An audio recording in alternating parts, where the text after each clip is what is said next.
Ocean Elements.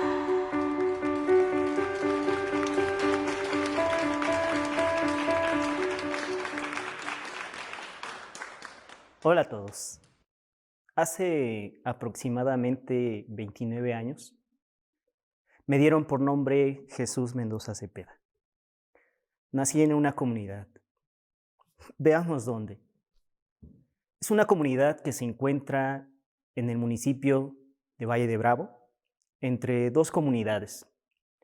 Una se llama Colorines y la otra se llama Santo Tomás de los Plátanos. Y piensan que es albur, pero no lo es. Entre ellas se encuentra mi comunidad que se llama San Nicolás Tolentino. Aún no se logran ver las calles de mi comunidad. Ahí viví durante 14 años. ¿Y qué creen? Sin ningún interés por las matemáticas, ni por ninguna otra asignatura. Y sin el valor de hablar ante el público. Me aterrorizaba. De niño, cuidaba cabras en el monte, sin ninguna aspiración a nada. Solamente correr, jugar o mojarte bajo la lluvia. Pero cómo corría cuando escuchaba la voz de mi mamá. Jesús, ven a leer. La verdad, no podía leer. O no quería. Cuando hablaban de cuentas, era un terror. Me aterrorizaba. Me aprendí las tablas de memoria. Cuando mi mamá me preguntaba una salteada, la verdad ni se la respondía. Las lecturas también me las aprendía de memoria. Me preguntaba una línea, no sabía qué decía. Me costaba trabajo. Pero hay cosas importantes. Siempre tienes algún sueño. Recuerdo que recursé primer año de primaria. En mi boleta decía 6.6. Mi mamá fue ante el director y le dijo, ¿sabe qué? Es que recurse primero hasta que aprenda matemáticas y aprenda a leer. Pero yo seguía igual. No me interesaba. Además me pasaban de grado. ¿Qué problemas podría tener? Había algo importante que me gustaba. Cuando me dejaban trabajos de maquetas, los hacía con gran esmero. Pero de matemáticas no tenía ningún interés. Sobre todo eso de operaciones básicas, suma de quebrados, o cuando me ponían operaciones con números decimales, la verdad, no les entendía nada. Pero había algo que me encantaba. Cuando el maestro decía, vamos a resolver problemas, a mí me emocionaba. Y recuerdo un problema. Este era un gavilán y les dice, adiós mis 100 palomas. Pero una de ellas, muy inteligente, le responde, no somos 100 palomas. Para poder llegar a ser 100, tendríamos que ser nosotras, más la mitad de nosotras, más la mitad de nosotras, y más usted, señor gavilán, seríamos 100. ¿Cuántas palomas eran? 32. Mi maestro. Jesús, espérate. A ver. ¿Cuál es tu procedimiento que realizaste para llegar a la respuesta? A ver, explícamelo. Yo enmudecía, no sabía qué decirle. A ver, Jesús, no haces operaciones básicas adecuadas, no sabes sumar fracciones. ¿Cómo es posible que tú tienes la respuesta? Pues fácil, profe. Pues no lleva operaciones. Entonces, ¿cómo lo resolvía? Con mis propios procedimientos. Prueba y error, heurística. Así lo hacen nuestros alumnos. A veces nosotros como docentes queremos forzarlos a nuestros alumnos que hagan un algoritmo para poder resolver un problema, siendo que ese problema lo pueden resolver de otra forma, de manera coloquial. A lo mejor haciendo tablas, haciendo gráficos, haciendo dibujos, y no haciendo un algoritmo, que es importante llegar a formalizar eso. Pero tenemos que darle esa libertad a los estudiantes. que jueguen, que busquen las soluciones propias, que piensen, que reflexionen, que tomen adecuada la matemática, un proceso de pensamiento. Eso es lo importante. Ahora sé que el mejor aprendizaje se recibe mediante una sonrisa. Me enseñaron matemáticas rigurosas. Algunos lo seguimos haciendo. Nos dejan 100 ejercicios en la pizarra y todavía para llevar a casa. Y además si no lo resuelves, pues no te dejan salir al receso. Hay muchas dificultades en los aprendizajes, demasiadas. En nuestro país existen millones de niños en pobreza extrema, sin acceso a lo que es una buena alimentación, a pediatría, a vivienda. Ahora, como docentes, creen que en el momento que tú estás haciendo tu proceso de enseñanza, ¿le va a interesar? Cuando le dices, pon atención, ¿qué creen que esté haciendo? A lo mejor está pensando que va a llegar a casa y no va a haber de comer. Está pensando que su casa va a caer una lluvia y va a entrar muchas goteras y tiene que llegar a poner botes. No sabemos cómo vivan. Así muchos maestros crecimos y somos docentes. Y eso nos debe de servir de experiencia para poder comprender a nuestros estudiantes en todos sus procesos de aprendizaje. Yo en esas carencias crecí. Me costaba mucho trabajo comprender los procesos algorítmicos, pero me encantaba resolver problemas. Recuerdo a mi madre cuando salí de sexto año, que nos reunió y nos dijo, nos vamos a ir a vivir a la ciudad de Toluca. Para que tan siquiera estudien para maestros. En nuestras comunidades del sur del Estado de México hay un dicho, el que no es maestro, pues es maestra. Tenemos muchas necesidades en el Estado de México. Además, la facilidad para estudiar es ser maestro, son menos gastos. Es lo que tenemos, más accesibilidad. Pero esa noticia de mi mamá de irnos a la ciudad de Toluca, la verdad a mí me atemorizó. A punto de entrar a primer año de secundaria, sin saber leer con fluidez. Sin saber escribir, escribía mucho, como dice en mi casa, como letras. Les coloco en desorden. Sin saber hacer operaciones básicas. Me preocupó bastante. Pues, ¿qué voy a hacer en la ciudad, no? A lo mejor me voy a dedicar a lavar carros, que fue uno de mis primeros trabajos en la ciudad de Toluca. Pero al entrar a primer año de secundaria, recuerdo que usaba con mucha habilidad mi memoria.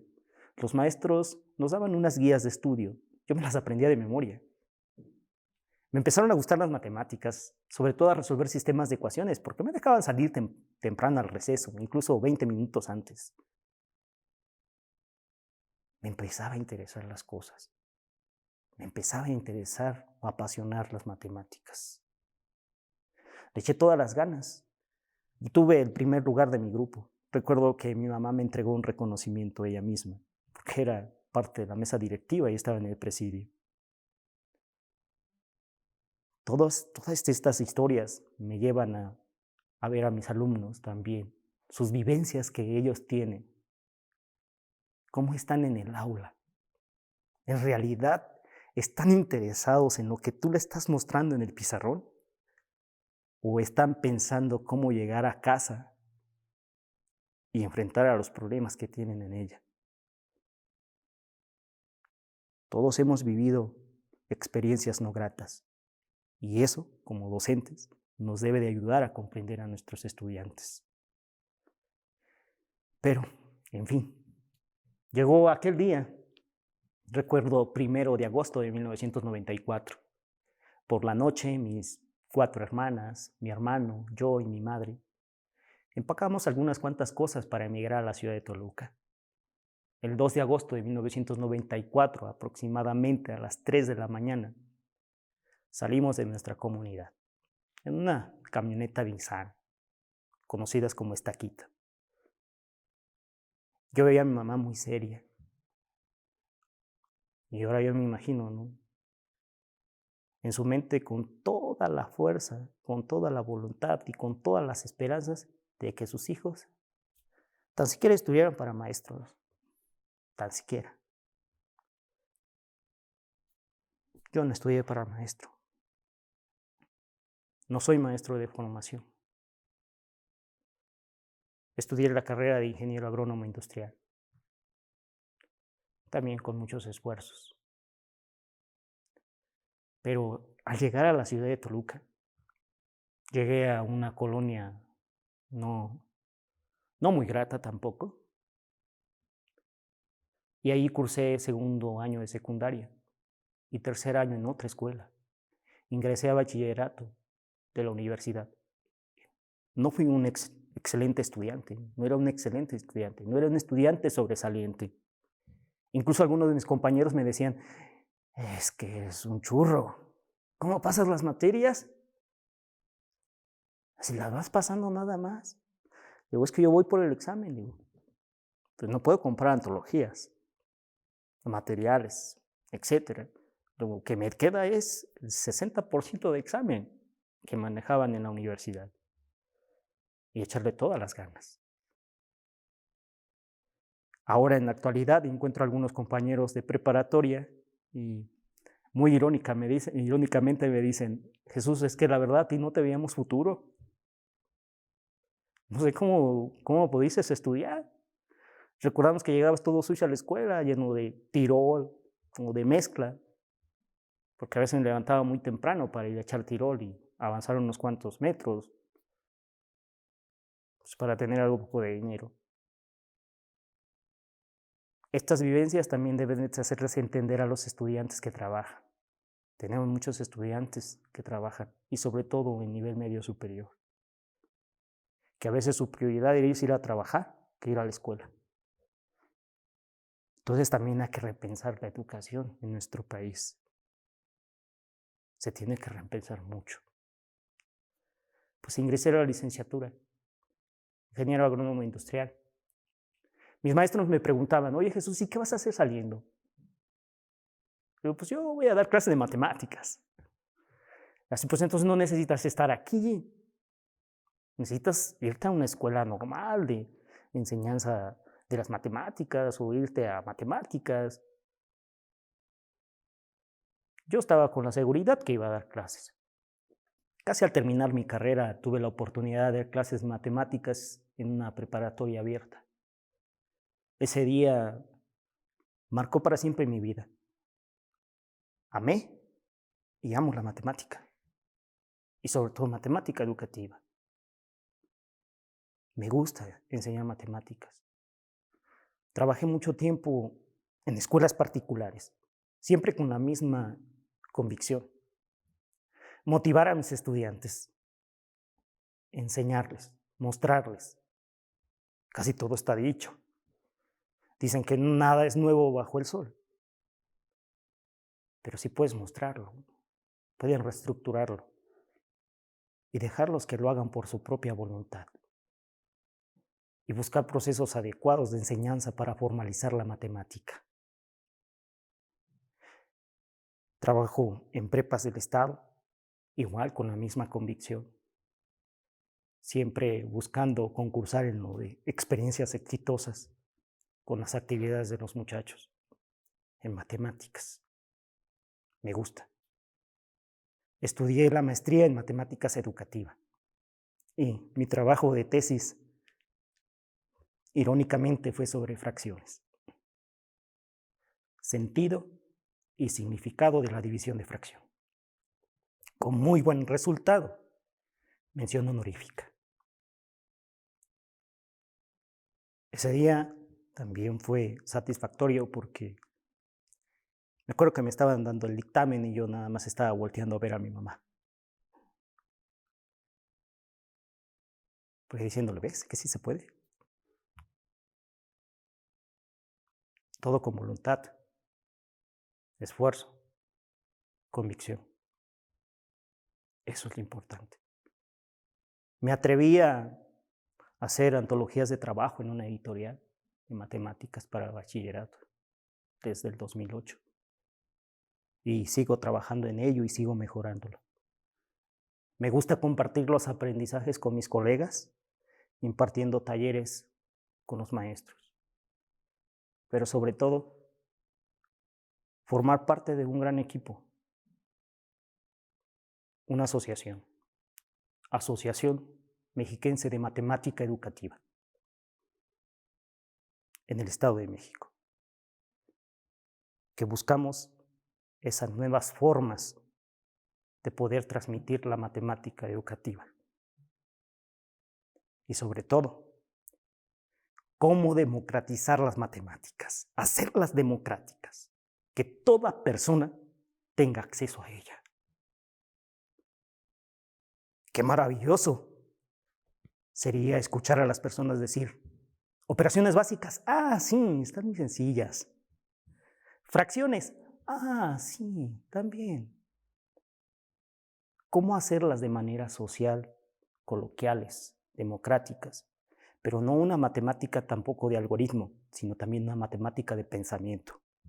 Una matemática que ayude a las personas a reflexionar, a comprender. Socialmente, les ayudaría a vivir mejor. Incluso les podría llegar a interesar comprender los intereses de 52 semanas, perdón. Son 52 semanas que manejan algunas sucursales.